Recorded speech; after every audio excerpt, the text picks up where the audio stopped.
ଥରେ ମାତ୍ର ଦିଶିଥିଲ ସ୍ୱପ୍ନରେ, ତାପରେ ମୁଁ ପାଦ କାଢ଼ିଲି ଏହି ଆଦି ଅନ୍ତ ନଥିବା ବାଟକୁ। କେତେ ଘର, କେତେ ଲୋକ, ମୋ ଅଜାଣତରେ ମୋ ଜୀବନରେ ଘଟୁଥିବା ଘଟଣାମାନଙ୍କୁ ଅତିକ୍ରମ କରିଗଲି। ନିଜକୁ ଲୁଚାଇ ନିଜଠାରୁ ଛପି ଛପି ଗଲି। ବୟସ ଓ ହତାଶାରେ ଭାରାକ୍ରାନ୍ତ ଆଶା ଆସୁଥିବା ଦେଖିବା ମାତ୍ରକେ ବାଟ ଭାଙ୍ଗି ଯାଉଥିଲି। ଲୁଚିଗଲି ଗଛଙ୍କଠୁ, ଯେଉଁମାନେ ମୋତେ ଦେଖିଲେ ହିଁ ବାଟ ରୁନ୍ଧି ଦେଇଥାନ୍ତି ଗଦା ଗଦା ଫୁଲ ମହକରେ। ନଈକୁ ଏଡ଼େଇ ଗଲି, କାଳେ ତାର ଗପ ଶୁଣୁ ଶୁଣୁ ମୁଁ ରାଜକୁମାରୀ ପରି ରହିଯିବି ନଅର ଭିତରେ। ଲୁଚିଗଲି ମୋ ନିଜର ରକ୍ତଠୁ, ରହିଲି ଶୁଣି ମଧ୍ୟ ନ ଶୁଣିଲା ପରି। ଅଦ୍ୟାବଧି ଜୀବନର କାକୁତି ମିନତି ସ୍ମୃତି ଅନ୍ତର୍ଦାହମାନେ ସୁଖ ଭଳି ରଙ୍ଗ ହେଲାବେଳେ ଚାଲିଗଲି କିଛି ସ୍ମୃତି ନଥିଲା ଯେମିତି। ଏ ବାଟରେ ଗଲାବେଳେ ସବୁ ନଷ୍ଟ ହୋଇଯିବା, କ୍ଷୟ ହୋଇଯିବା ଦେଖାଯାଏ ନିଜ ନିଜ ବିକଳାଙ୍ଗତାରେ ଛନ୍ଦି ହୋଇ ଯାଇଥିବା ଭଙ୍ଗାରୁଜା ସବୁରି ଉପରେ ବୁନ୍ଦାଏ ବୁନ୍ଦାଏ ଲୁହ ଜମିଯାଏ।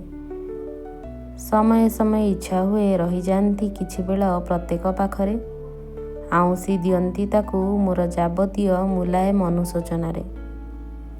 ତମେ କିନ୍ତୁ ତିଳେ ମାତ୍ର ବିଶ୍ରାମ ଦେବନି, ଛାଡ଼ିବନି ଅନ୍ୟ କେଉଁ ବାଟରେ ଯିବାକୁ। ତମ ନିର୍ଦ୍ଦୟତା ବୋଧେ ଚାହିଁ ବସିଅଛି ମୋର ଲହୁଲୁହାଣ ଦେହକୁ। ତମେ ବୋଧେ ଚାହୁଁ ଯାଉ ଭାଙ୍ଗି ରୁଜି, ଧ୍ୱଂସ ହୋଇ ମୋର ଆତ୍ମା। ଯାର ମନେ ଅଛି ମୁଁ ତୁମକୁ ଦଗା ଦେଇଥିବା ଦିନ ରାତି ପ୍ରତିଟି ମୁହୂର୍ତ୍ତ। ଅଦୃଶ୍ୟ ଅନ୍ଧାରର ଦୂରଦୂରାନ୍ତରେ କେଉଁ କୋଣେ ଯାର ବୁନ୍ଦେ ଲୁହ ଏବେ ବି ଗଚ୍ଛିତ।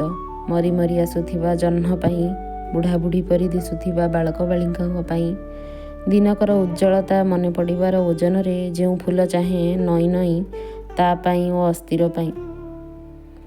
ଅସ୍ଥିର ଉପରେ ଥିବା ମାଂସ ପାଇଁ, ମାଂସକୁ ଆବୋରି ରହିଥିବା ଚମ ପାଇଁ, ଯାହା ଚାହୁଁ ଚାହୁଁ ମଉଳି ଯାଉଛି ଏକ ଅନୁପସ୍ଥିତିରେ।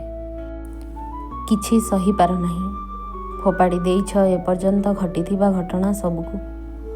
ତମେ ତ କାନ୍ଦିନ କେବେ, କିପରି ବୁଝିବ ମୁଁ କାହିଁକି ବୁନ୍ଦେ ଲୁହ ବୋହି ବୋହି ଆସେ ଆଜୀବନ ତମରି ପାଖକୁ। ତମେ ବୁଝିପାରିବନି କେତେ ଭଲ ଲାଗେ ଯେବେ ଲୁହ ପୋଛି ହୋଇଯାଏ ପ୍ରଥମ ବୁନ୍ଦା, ତାପର ବୁନ୍ଦା ବି ଶେଷ ବୁନ୍ଦା ରହିଥିବା ଯାଏଁ।